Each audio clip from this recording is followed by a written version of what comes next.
آیت اللہ شمس الدین بھی ایک جوان کا واقعہ بیان کرتے ہیں. واقعہ میں نے کئی دفعہ بیان کیا، بس میں ان کی اسٹیٹمنٹ بیان کروں کہ جب ایک عالم نے ان سے پوچھا جوان سے کہ کبھی تم نے امام کو دیکھا ہے؟ تو وہ اتنا پرہیزگار تھا، اس نے بولا ہاں 1 گھنٹہ پہلے اسی شہر میں تھے امام. تو اس نے پوچھا کہ کیسے اس مقام پہ پہنچتا ہے آدمی؟ تو انہوں نے ایک فارمولا دیا، بس کہا کہ اپنے آپ تک پہنچیں. یعنی اپنے آپ تک پہنچنے کا کیا مطلب؟ مثال کے طور پر خدا نہ خواستہ آپ بیمار ہو گئے، یا کوئی بیمار ہے.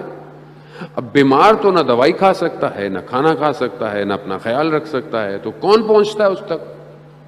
اگر ہاسپٹل میں ہے تو نرس، ڈاکٹر، کوئی جو اس کے ساتھ ہے، اٹینڈنٹ، وہ پہنچتا ہے تاکہ اس کی بیماری دور ہو، یہ صحیح ہو. وہ جوان کیا کہہ رہا ہے؟ خود اپنے آپ تک پہنچو. یعنی کوئی نہیں پہنچے گا، خود پہنچو. خود دیکھو مرض کیا ہے تمہارے اندر، خود جانتے ہو تمہیں کیا مشکل ہے. ہر انسان خود جانتا ہے. ایسا ہو ہی نہیں سکتا کہ آپ کو نہ پتا ہو کہ آپ کی پرابلم کیا ہے. آپ کو پتا ہے آپ کی پرابلم کیا ہے. میں جانتا ہوں میری مشکل کیا ہے. میں جانتا ہوں کہ میں جب بھی پرواز کرنے کی کوشش کرتا ہوں میں گر جاتا ہوں.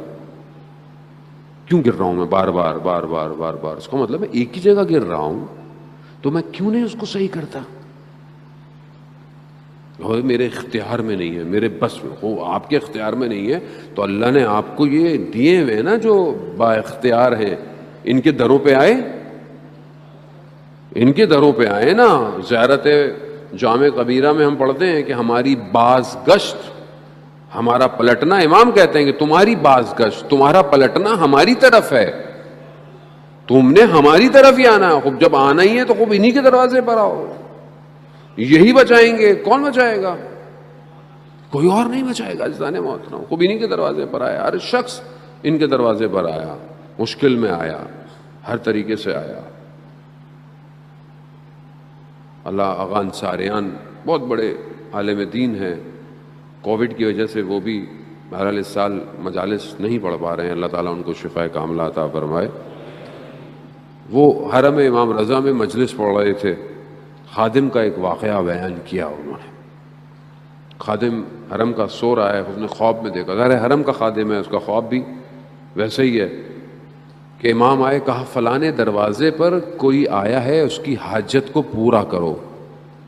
حرم کے بہت سارے دروازے ہیں، خدا آپ سب کو حرم امام رضا کی زیارت نصیب فرمائے.